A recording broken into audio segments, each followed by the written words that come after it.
నీవు జలములలో పడి దాటినప్పుడు నేను నీకు తోడైండును. నదులలో పడి వెళ్ళినప్పుడు అవి నీ మీదకు పొర్లి పారవు. నీవు అగ్ని మధ్యన నడిచినప్పుడు కాలిపోవు. జ్వాలలు నిన్ను కాల్చవు.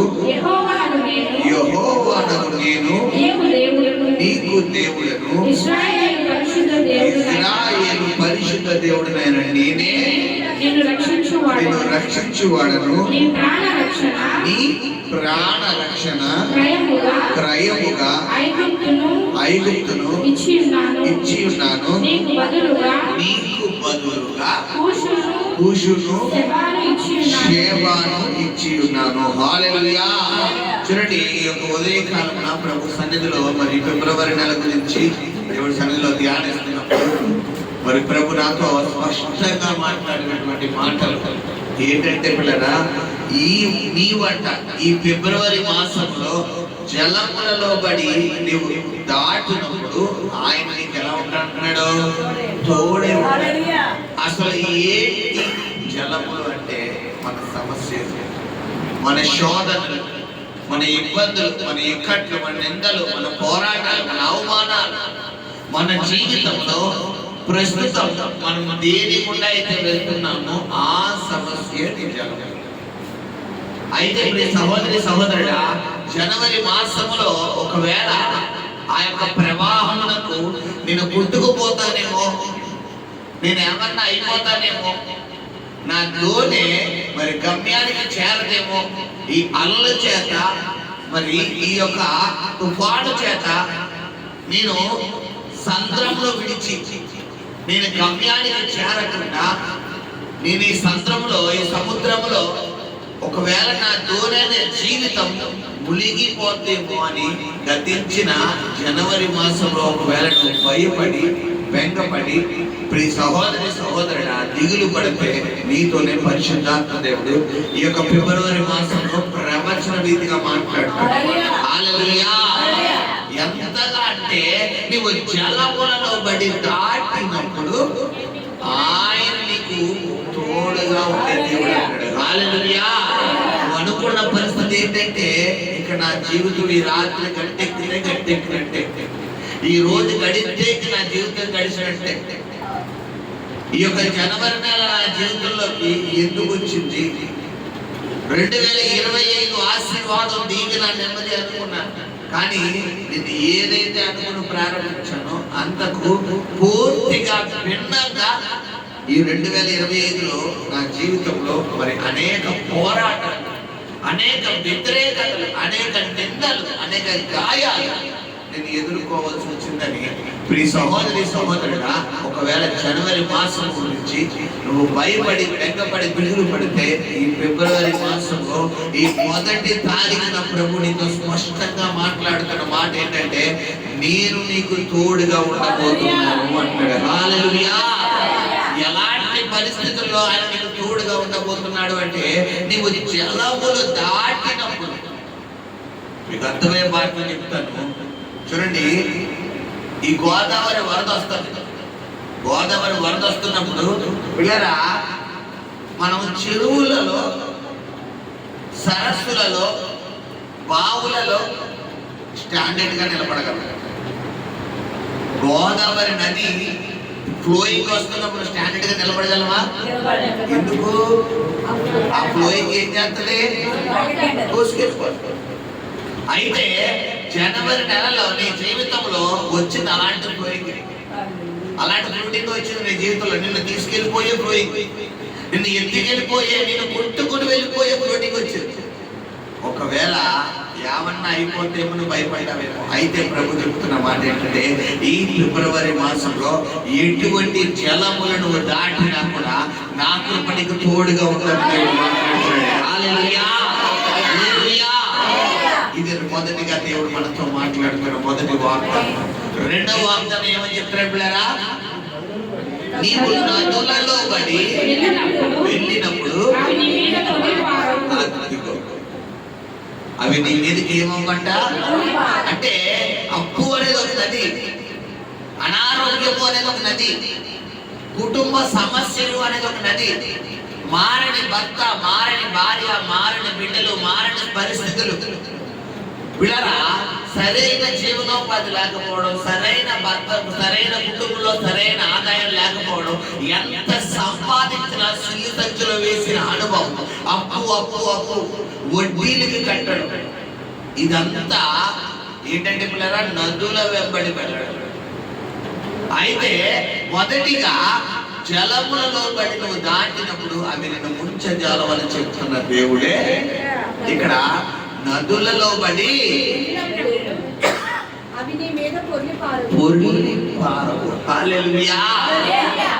విషయం ఏంటంటే నదుల బడి వెళ్తాం, శ్రమల గుండా వెళ్తాం, కష్టాల గుండా వెళ్తాం, పరిస్థితుల గుండా వెళ్తాం. వెళ్ళనని చెప్తలేదమ్మా, నేను వెళ్ళనని చెప్తలే, వెళ్తాం. కానీ మనం ఏం చేయమంట, మన మీద నుండి పొర్లి పారం. హల్లెలూయా. చూడండి, మనం యూట్యూబ్ లో ఒకసారి వార్త చూస్తుంటాం, మన సైడ్ కాకుండా అటేపు వేరే వేరే దూర దేశాల్లో పిల్లరా మరి మనం చూసుకుంటే ఎలా కొట్టుకుపోతాయి చూసారా, ఊర్లు కొట్టుకుపోతాయి, ఇల్లు కార్లు కొట్టుకుపోతాయి. మొన్న మధ్యన 2024లో దుబాయ్లో ఇప్పుడు గురించి ఎప్పుడూ కురవలేని వర్షం 2 రోజులు కురిసిందండి. ఆ దెబ్బకి దుబాయ్లో ఉన్న కార్లు ఏమైపోయింది, సగం కార్లు కొట్టుకుపోయింది, సగానికి సగం కార్లు కొట్టుకుపోయింది. 2 రోజులు కంటిన్యూగా కురిసిన వర్షానికి.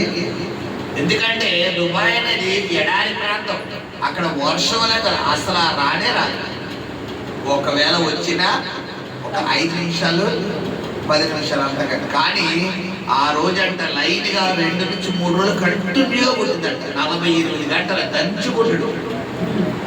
ఇప్పుడు మనకు కూడా ఒకసారి వాతావరణం గట్టిగా ఒకసారి వర్షం పడదు, చాలా గట్టి కొడుతుంది, ఒక పావు గంట కొడితే ఈ బిల్లులు ఏమైపోతాయి, ఒక పావు గంటగా మునిగిపోతాయి. ఇప్పుడు కంటిన్యూగా 48 గంటలు అలాంటి వర్షం అంటే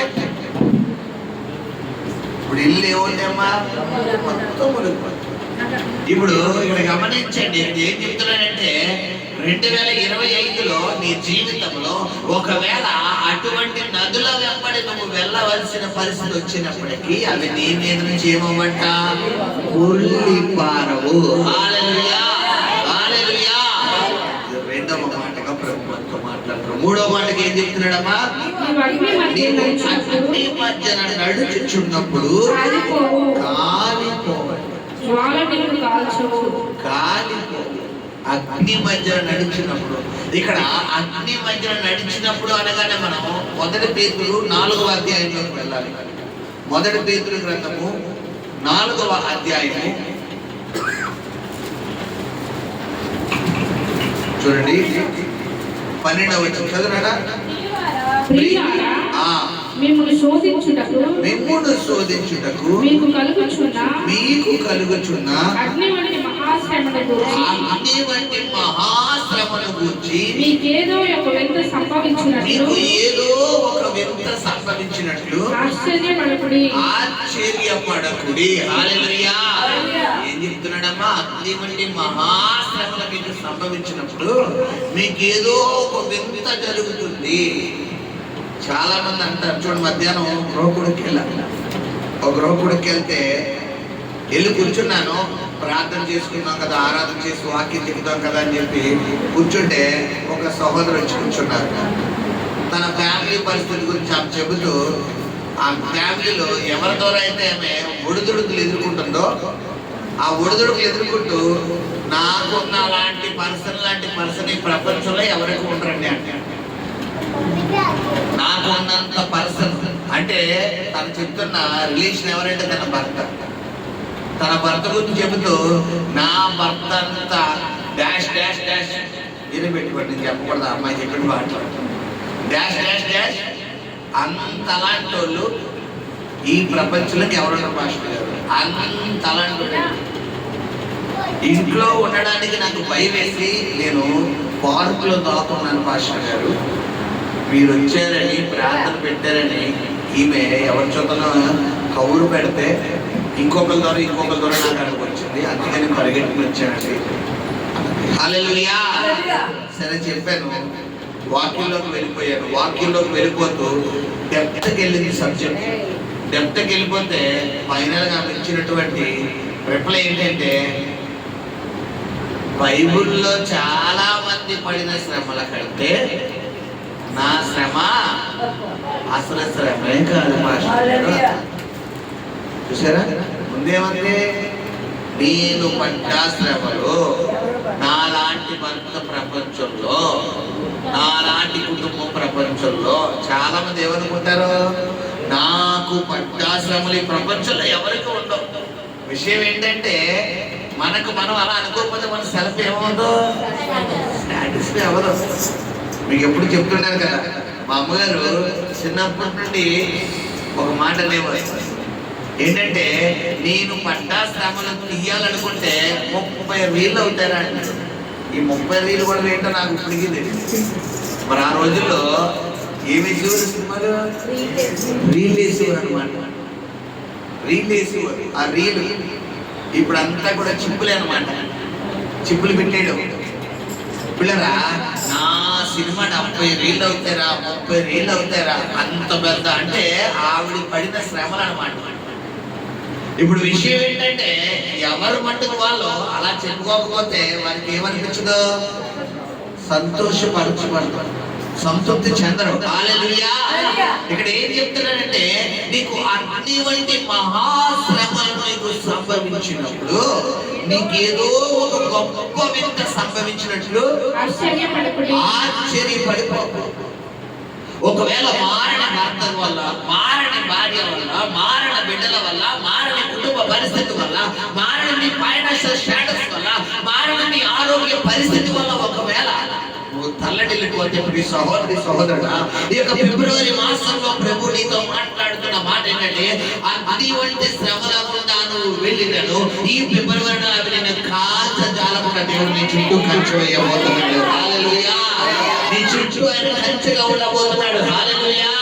హల్లెలూయా. మూడవ మాట తర్వాత ఏంటంట, యెహోవాను నేను ఏమంటే యాక్చువల్లీ ఎవరు ఈ మాట చెప్పాలి,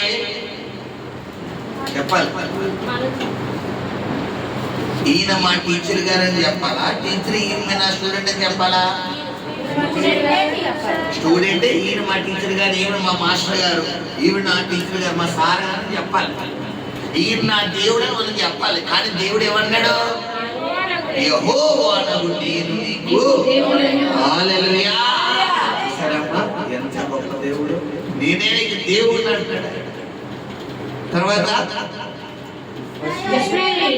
ఇశ్రాయేలీయులు పరిశుద్ధ దేవుడినైనా నేనే నిన్ను రక్షించువాడను.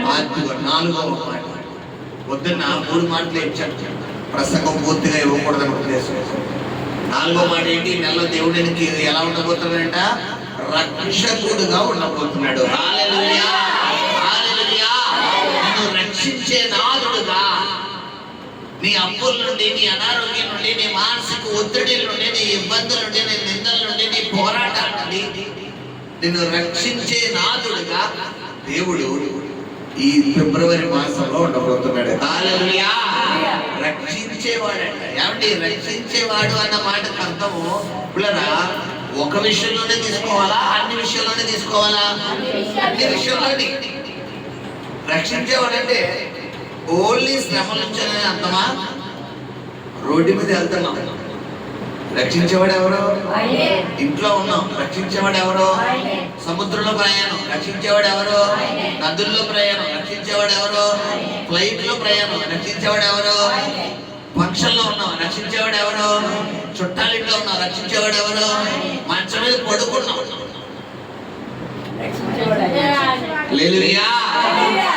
అంటే ఈ ఫిబ్రవరి మాసంలో దేవుడు నువ్వు ఎక్కడెక్కడికి అక్కడ చుట్టూ రక్షణ కోట కట్టాడు. హల్లెలూయా. నీ చుట్టూ ఆయన కాపుదల ఉంచబోతున్నాడు. హల్లెలూయా. యెహోవా నా కోట, యెహోవా నా కొండ, యెహోవా నా ఆశ్రయము, యెహోవా నా దుర్గము, యెహోవా నా రక్షణ శృంగము, ఆయనే నాకు పిల్లల కేడమైన కీర్తనగాడు దావి చెప్తున్నాడు. ఎలా మాట్లాడుతున్నాడంటే పిల్లరా, యెహోవాయే నా కోట, నా కంచె, నా కొండ, నా దుర్గము, నా ఆశ్రయం, నా అతిశయం, నా శైలం అని, నా శృంగం అని ఎంతగా గణపరచాలో అంతగా గణపరుస్తాం. మనం ఏం చేస్తాం పిల్లరా, ఒక లిమిట్ ఎట్టుకుంటాం. ఆ లిమిట్ వరకు మనం ఏం చేస్తామంటే గణపరుస్తాం. కానీ దావీదు అలాగా లిమిట్ ఎట్టుకోవట్లేదు. యెహోవాయే నా కోట, హల్లెలూయా, యెహోవాయే నా కోట, యెహోవాయే నా దుర్గము, యెహోవాయే నా ఆశ్రయము, యెహోవాయే నా శైలము, నా రక్షణ శృంగము అంటాడు.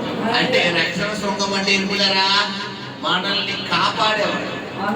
మనకి ఒక విధంగా చెప్పాలంటే రక్షక భటుడు. ఇప్పుడు మోడీ గారు ఉన్నారు, ఆయన పక్కన ఎస్పీఎఫ్ అని చెప్పి ఒక స్పెషల్ టీం ఉంటుంది తెలుసా పిల్లరా. అంటే వీళ్ళు నిత్యము వీళ్ళ పని ఏంటి, ఆ మోడీ గారు ఇది తిప్పినా వీళ్ళంతా ఫోకస్ ఎలా తిరుగుతుంది, మొత్తం 360 degrees అనమాట. వీళ్ళ దగ్గర ఆ స్పెట్స్, బ్లాక్ కలర్ స్పెట్స్ పెట్టుకుంటారు కదా, ఆ స్పెట్స్ మామూలు మనలాంటి స్పెట్స్ అనుకుంటున్నారా, అవి ఏంటో తెలుసా, కెమెరా గ్లాసెస్ అనమాట. ఓన్లీ ఆ స్పెట్స్ వాల్యూయే కొన్ని లక్షలు ఉంటాయి. కెమెరా గ్లాసెస్ అంటే ఆ స్పెట్స్ నుంచి ఇలా చూస్తుండగానే దాదాపు వారి కళ్ళ ముందు మొత్తం రికార్డ్ అయిపోతుంది.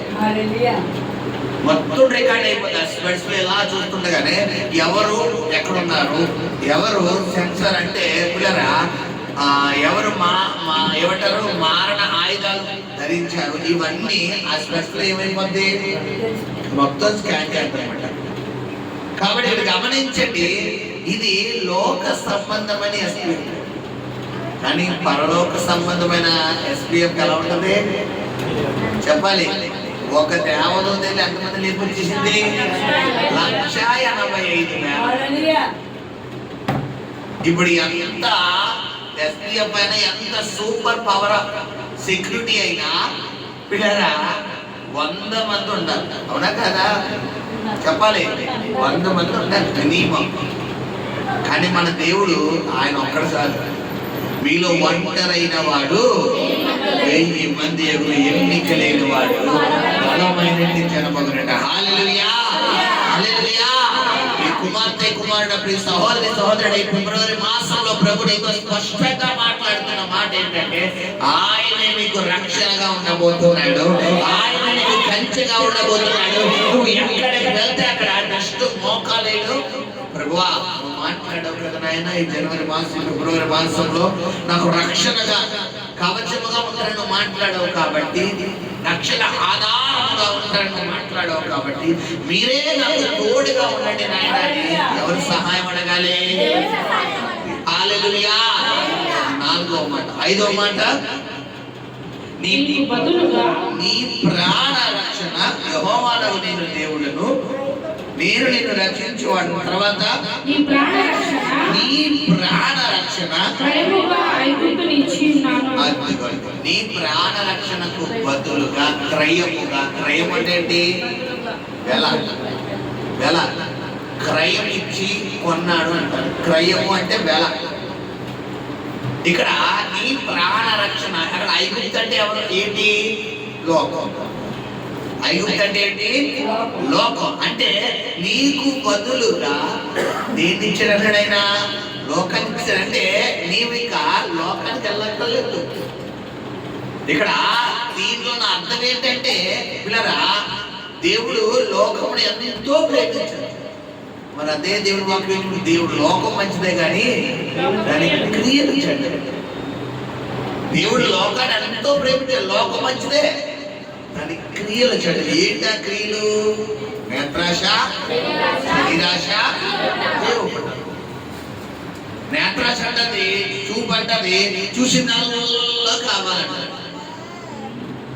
శరీరాశ, ఎప్పుడైతే చూస్తామో ఈ శరీరం, దాన్ని ఎంజాయ్ చెయ్యి, దాన్ని ఎంజాయ్ చెయ్యి, దాన్ని ఎంజాయ్ చెయ్యి, దాన్ని ఎంజాయ్ చేయాలి. రెండోది. మూడోది, ఎప్పుడైతే ఎంజాయ్ చెయ్యాలి, ఇప్పుడు తినేదైతే కనుక తిను పర్వాలేదు.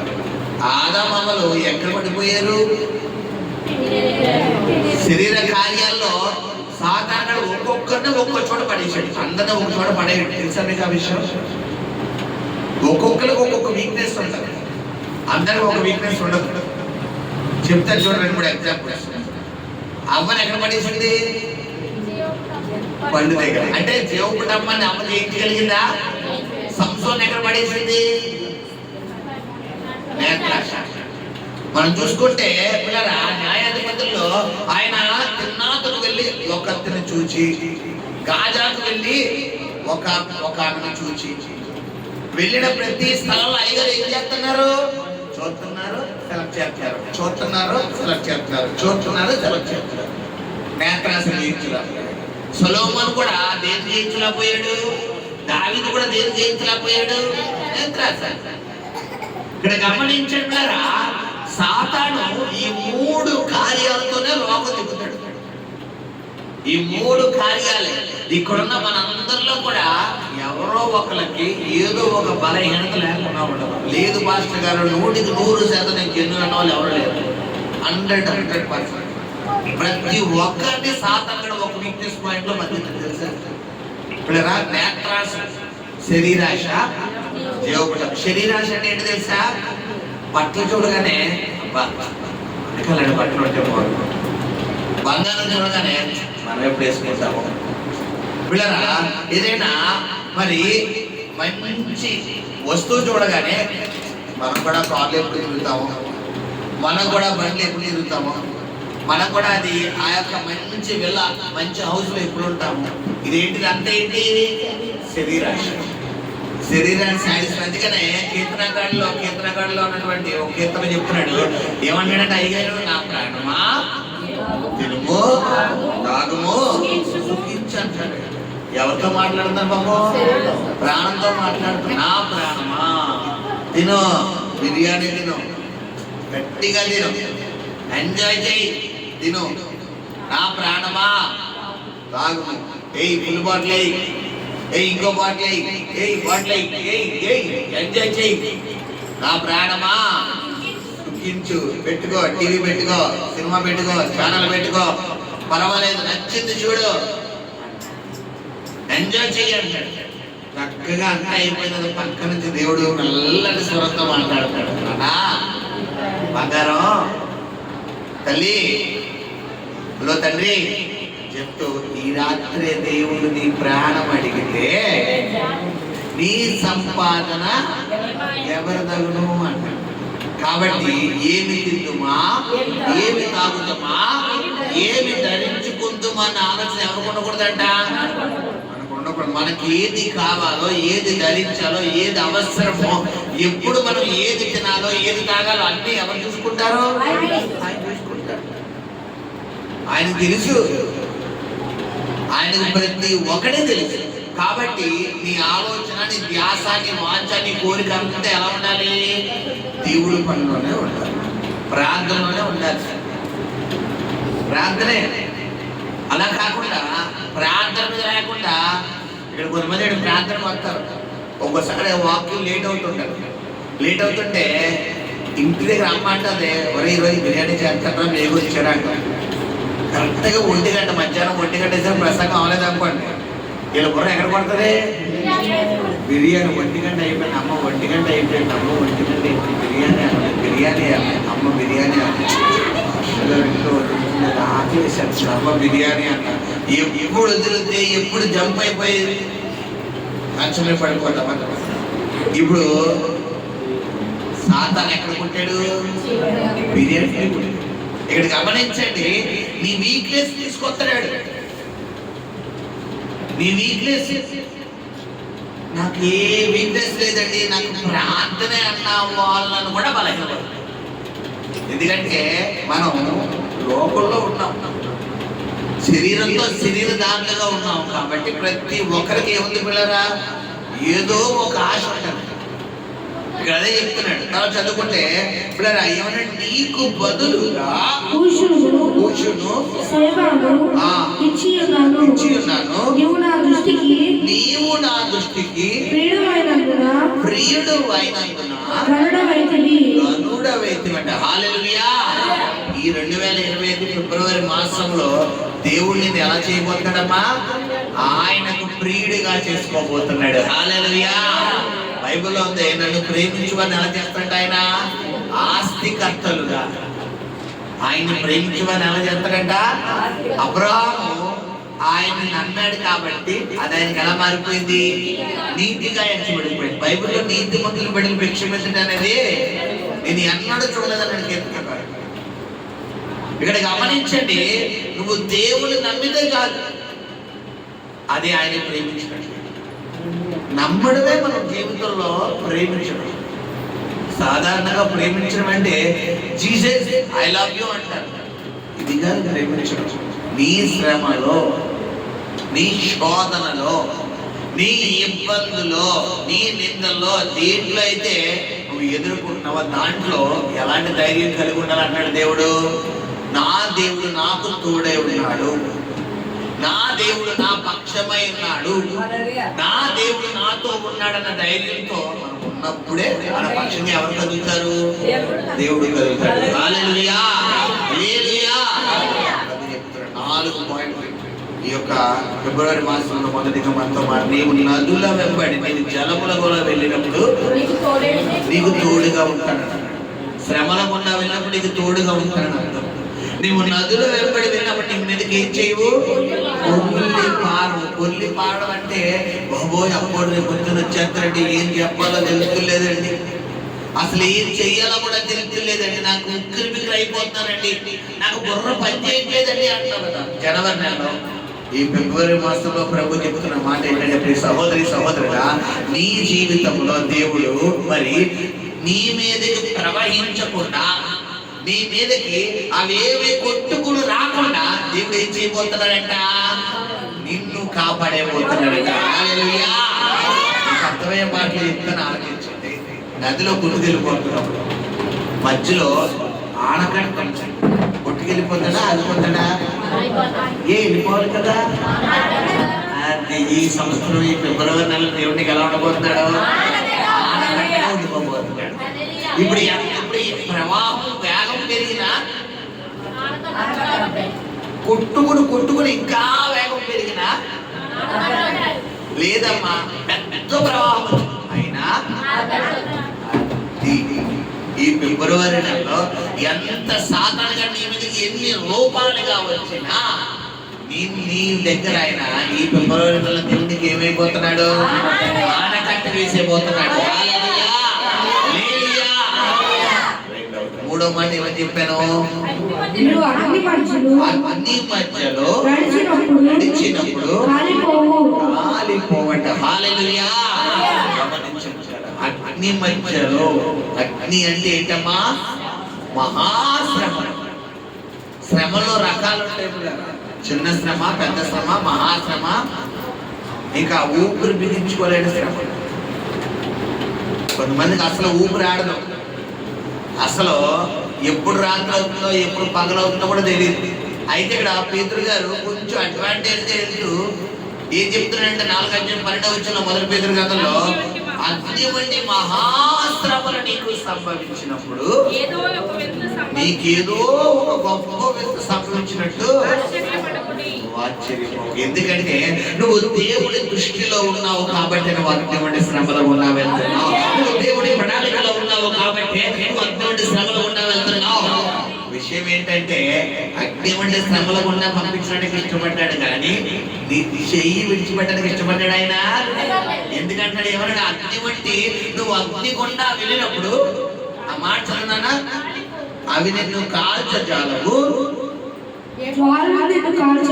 జ్వాలలు నిన్ను కాల్చవు, యెహోవానగు నేను నీకు అవి జ్వాలలు ఏం చేయమంటమ్మా? కాల్చు. అవి నిన్ను పరిస్థితి ఎలా ఉంటుందంటే, షడ్రక్ మేషక్ అబేద్నెగోలో మనకి ఎగ్జాంపుల్. అలా కాలిపోయారా? కనీసం చూడండి, ఈ చలిమంటలు వేస్తారు కదా, దగ్గరలో ఏమాత్రం కొంచెం సిల్క్ బట్టలు, ఈ స్త్రీలు కానీ ఆడపిల్లలు కానీ చున్నీ సిల్క్ చున్నీలు ఉంటాయి కదా, పాలిష్ నుంచుని ఏమాత్రం దగ్గర నుంచి ఉంటే చాలు మంటలు అట్టగలదు. ఈ పాలిష్ నుంచి ఏమైపోద్ది? దగ్గరకు పులిసిపోద్ది. ఎందుకు? దాని స్వభావం ఏంటి? కొంచెం వేడి తగలగానే మొత్తం పులిసిపోద్ది. దాని స్వభావం అంతే. ఇప్పుడు షడ్రక్ మేషక్ అబేద్నెగోల్ని అగ్నిగుండంలో వేద్దాం కదా అని వీళ్ళరా శత్రువులందరూ తీసుకొచ్చారంట. మనం దానియేలు గ్రంథంలో చూసుకుంటే ఒకసారి చూడండి పిల్లరా, దానియేలు గ్రంథంలో అక్కడ అగ్నిగుండంలో వేద్దాం కదా అని తీసుకొస్తే అక్కడ ఎలాంటి సమస్య వచ్చింది? వాళ్ళు ఏం చేస్తున్నారు చూడండి. దానియేలు గ్రంథము 3వ అధ్యాయము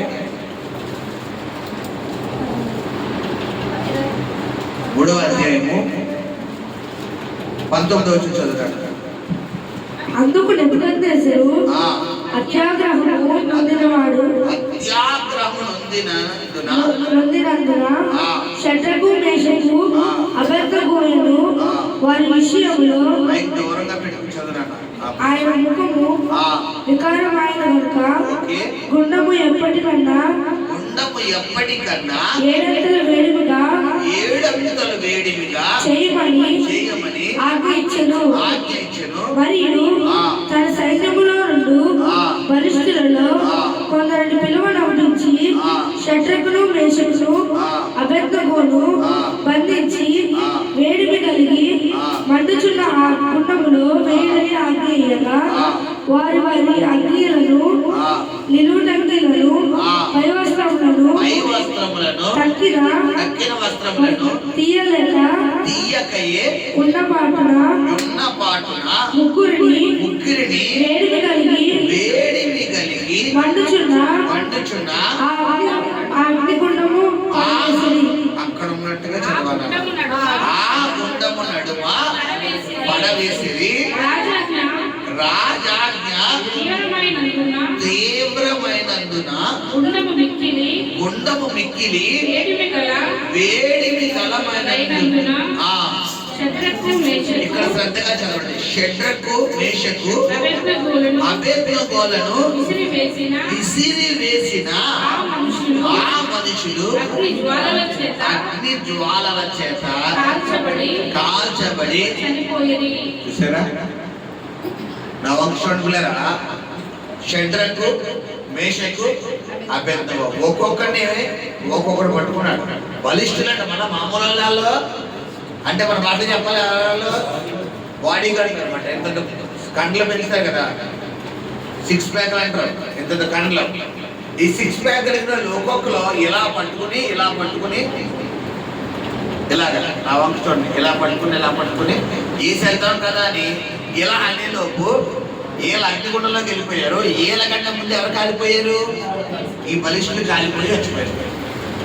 ఇప్పుడు రూల్ ప్రకారం అగ్నిగుండంలోకి వేసిన తర్వాత ముందు వాళ్ళ కాలిపోవాలా వీళ్ళ కాలిపోవాలా? వాళ్ళు ఎలా తిరుగుతున్నారంట చూడండి. 24, 23 వచ్చిన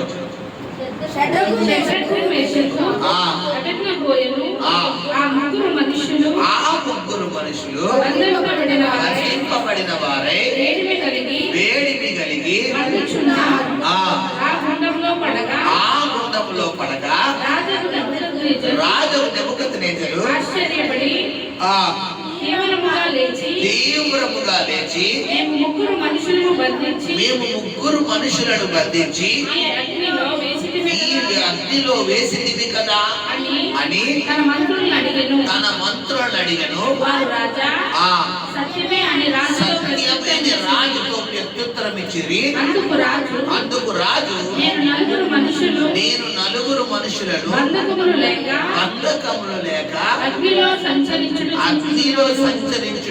చూచుచున్నాను. వారికి హాని ఏమీ కలగలేదు. 4వ వాని రూపము దేవతల రూపమును పోలినదని. హల్లెలూయా. ఏమండి, నువ్వు నీకున్నా వెళ్తే నీ దేవుడు కూడా ఎక్కడ ఉంటాడు?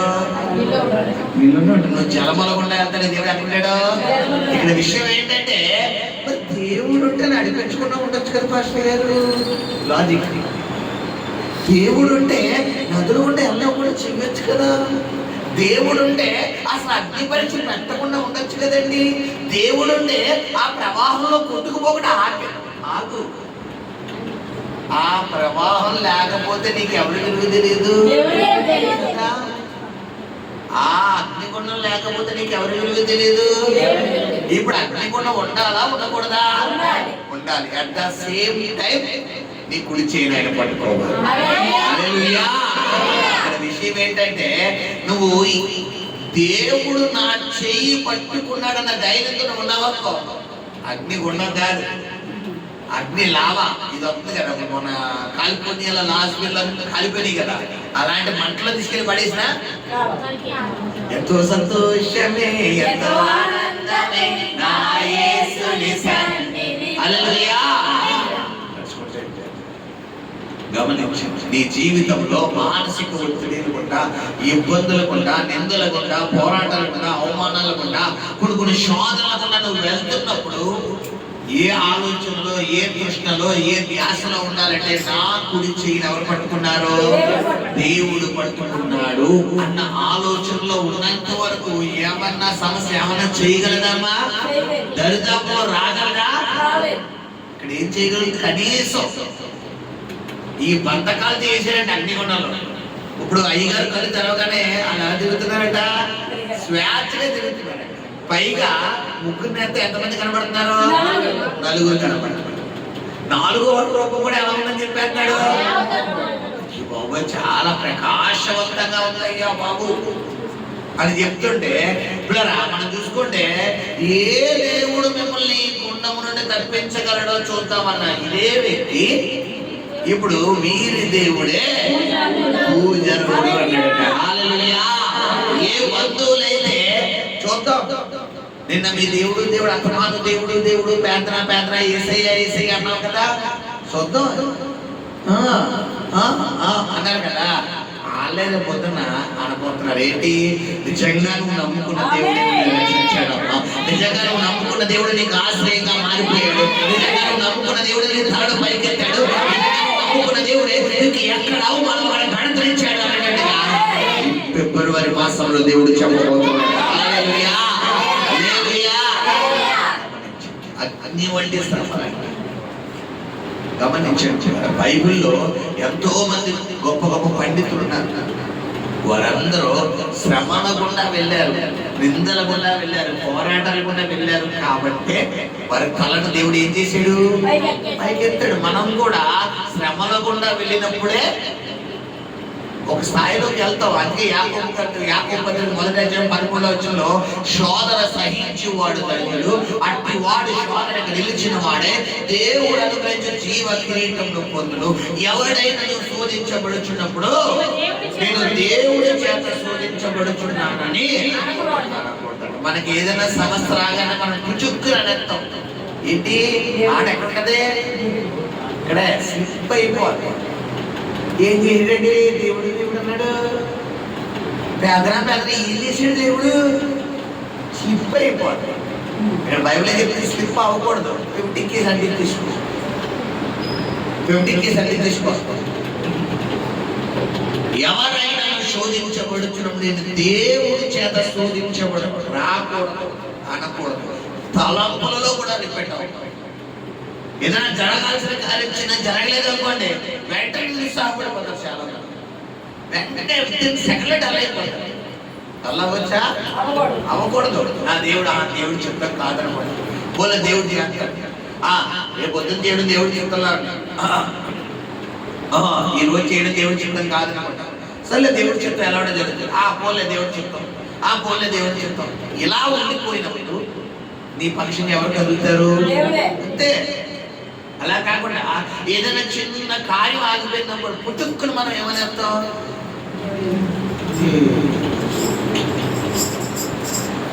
నువ్వు ఇలా అంటావు.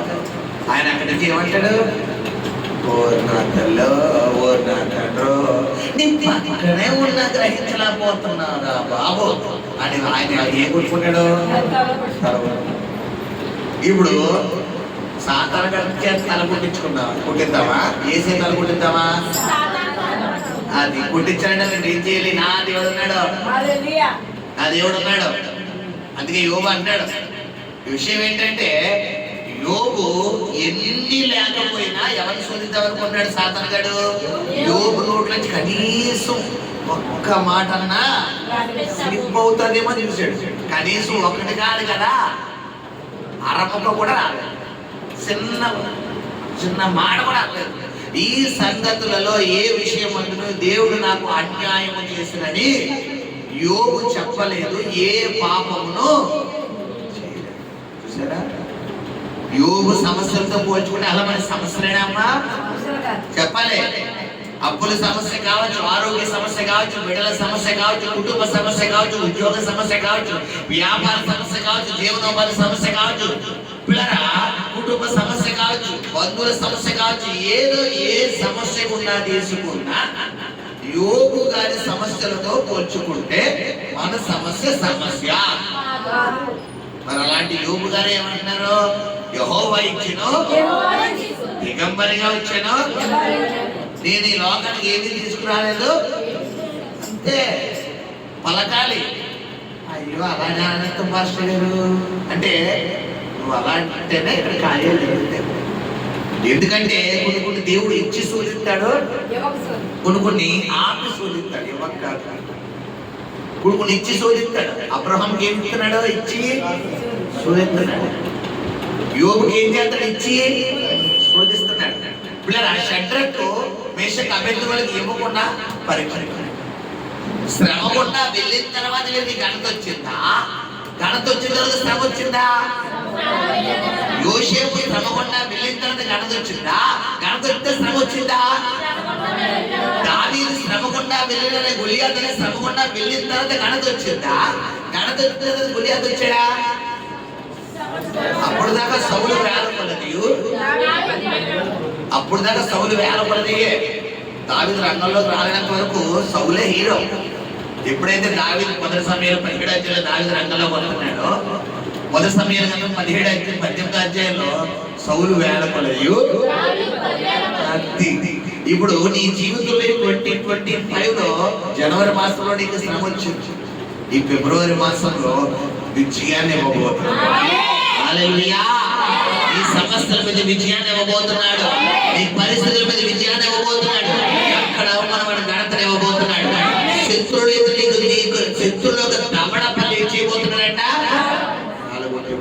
హల్లెలూయా.